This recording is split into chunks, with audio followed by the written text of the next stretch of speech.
Bienvenue dans cette nouvelle séquence d'analyse des marchés immobiliers de l'île de la Réunion, en partenariat avec le portail immodesîles.fr, l'Immolela, et l'Observatoire de l'immobilier réunionnais, organisme indépendant chargé d'analyser le marché des transactions et des locations dans l'île. Alors, il s'est passé pas mal de choses depuis le mois dernier. On va voir quelle est l'incidence de ces événements politiques sur le marché local. Donc, on va accéder à notre indice mensuel des marchés immobiliers, exclusivité de l'Observatoire.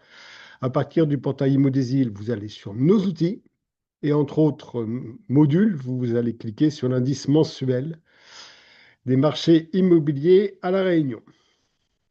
Je clique immédiatement sur consulter et on va voir les compteurs pour ce mois de septembre. Il y a du rouge et il y a du vert. On va commencer par l'offre de biens. L'offre de biens, je vous rappelle que cet indice mesure l'évolution des 4 composantes essentielles du marché. L'offre, à l'opposé du spectre, la demande, et au milieu, les délais de vente et le volume des ventes. On a créé cet indice en 2018 avec, pour chacune de ces composantes, un indice de référence 100. Et tous les mois, on mesure l'état, la situation de ces composantes et on applique donc en fonction de l'indice de référence. L'offre de biens, on est à 61 dans le rouge, on est bien loin de l'indice de référence. Il nous manque 39 points et on chute. On va cliquer sur l'historique. Voilà. Création de l'indice, juin 2018, indice 100. On plonge jusqu'à l'indice 46 en fin de bulle immobilière, pénurie très importante de biens à La Réunion. On remonte lentement mais sûrement jusqu'à atteindre l'indice 70 en août 2024 et on rechute. Et là, c'est mieux parce que on donne perte de points par rapport au mois précédent. Et en fait, on revient au 1er janvier 2024. Alors, on revient au 1er janvier 2024, si je le trouve, voilà, ici. En fait, on a effacé quasiment 2 ans de gains en termes d'offres. C'est très dommageable parce que peu d'offres égale peu de fluidité du marché, peu de choix pour les acquéreurs qui sont déjà dans une conjoncture peu favorable. Donc, c'est un frein. Voilà, c'est un frein à l'acquisition.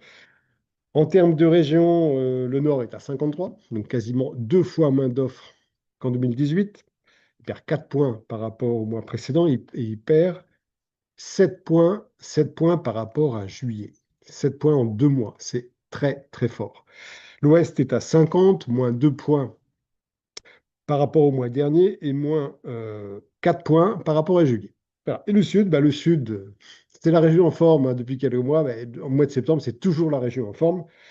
Le Sud est à l'indice 70, donc réduit les frais, ne perd qu'un point par rapport au mois dernier et il est exactement au même niveau qu'en juillet. Donc lui, le Sud, tient bon la barre. Ça, c'est pour l'offre. L'autre composante essentielle, c'est la demande. On est dans le rouge, on est clairement dans le rouge, on est à l'indice 73, il nous manque 37 points, pardon, 37 points. 27 points. 27 points par rapport à l'indice de référence. On perd la bagatelle de 12 points. 12 points par rapport au mois dernier et par rapport aux autres mois de septembre, au mois de septembre des années précédentes, c'est pas bon. C'est pas bon. En 2024, on est à 90. En 2023, 90. En 2022, 93, 2019, 96 et 101 en 2018. Je vous passe la période de bulle immobilière où on a explosé les compteurs. Ça veut dire que on est sur un plus bas historique pour un mois de septembre et ces plus bas historiques de période, en fait, on les a cumulés depuis pas mal de temps, hein. Et vous voyez que là, on a la barre de l'indice 100 qui est ici. On l'a dépassé une fois en juin 2024.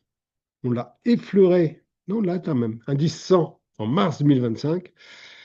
Et sinon, il faut remonter à juillet 2023, plus de 2 ans pour avoir dépassé l'indice. Vous voyez, et là, on replonge.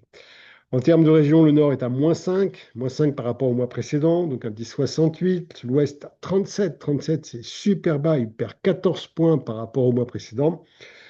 Et le Sud perd 16 points, c'est beaucoup, mais comme il était très haut, il est à l'indice 83. Voilà, il était à 99 le mois dernier, il descend 83, mais c'est encore le leadership de toutes les régions. Donc voilà, donc l'offre, indicateur défavorable, demande, indicateur très défavorable. On ne s'étonne pas, hein, on en a parlé le mois dernier. Le mois dernier, on en était à l'éviction, oui, enfin au départ de Bérou, remplacé par le Cornu, c'est ça, hein. Et pendant le mois, eh ben, il s'est passé rien.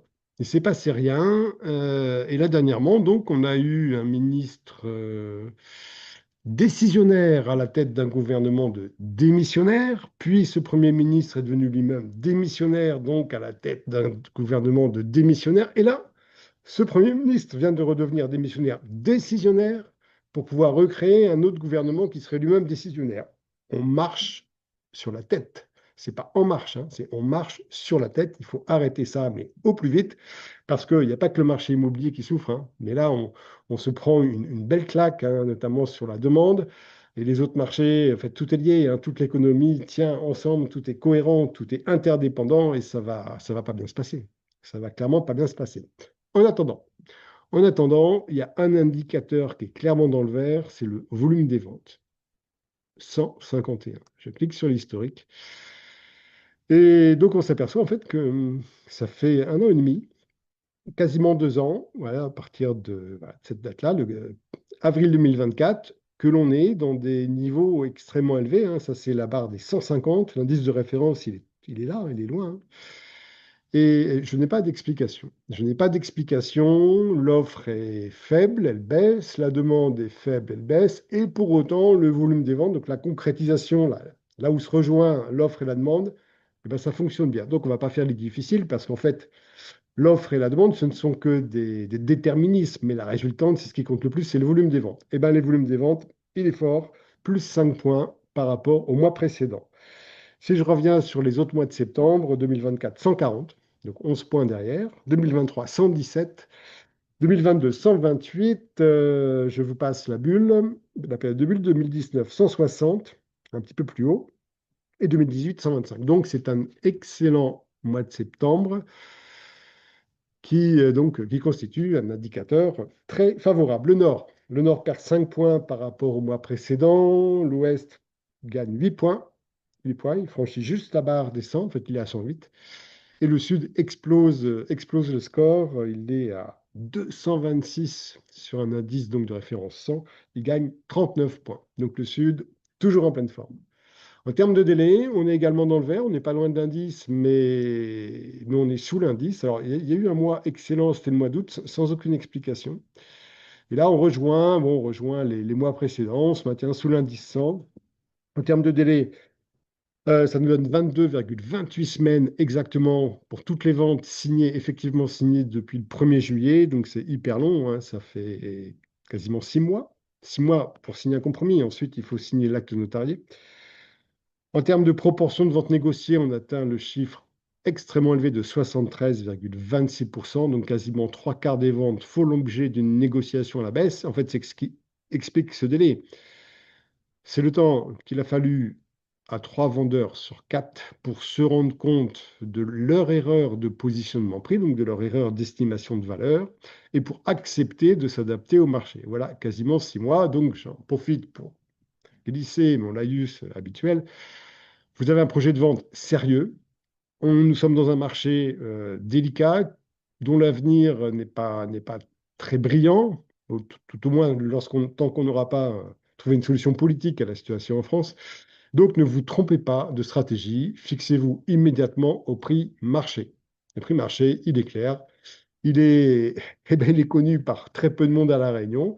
L'Observatoire de l'immobilier, grâce à son réseau de 122 agences immobilières agréées, donc vous contactez l'une d'entre elles, oui, c'est ici, nos agences partenaires, elle a nos analyses en temps réel. Et donc, elle pourra vous indiquer comment se porte l'immobilier dans votre quartier et surtout combien vaut votre maison, votre appartement au 21 en fonction des dernières ventes de la semaine, du mois dernier, dans le même quartier, avec les photos, les descriptifs, le prix de départ souhaité par le vendeur, le prix final obtenu et le délai qu'il a fallu. Et là, vous aurez tous les moyens de vous positionner de la façon la plus efficace possible. Enfin, dernier chiffre, c'est nouveau, hein. On a fait travailler notre informaticien. sur nos statistiques et on est maintenant en mesure de vous donner la marge de négociation moyenne. Parce que savoir que trois quarts des ventes sont négociées, c'est bien, mais savoir de quel montant elles sont négociées en moyenne, c'est mieux. Eh bien, on a le chiffre. Depuis le 1er juillet, la marge de négociation moyenne, elle est de 9,67%. 9,67% sur un prix de mise en vente de 500 000, bah, ça fait quasiment 50 000 euros de chute. C'est important. On monte jusqu'à 15% dans l'Est, hein, 15% de négociation dans l'Est, on dépasse les 10% dans le Nord, et où qu'on n'est pas on n'est pas dans la marge, hein, on est vraiment sur de la négociation importante. Si vous voulez en savoir plus, contactez une agence partenaire, elle vous donnera les chiffres avec la plus grande précision, puisque les chiffres que je vous donne sont des chiffres grand public. Voilà, en attendant le mois prochain et les prochaines nouvelles de la situation politique, je vous souhaite bon vent et à bientôt.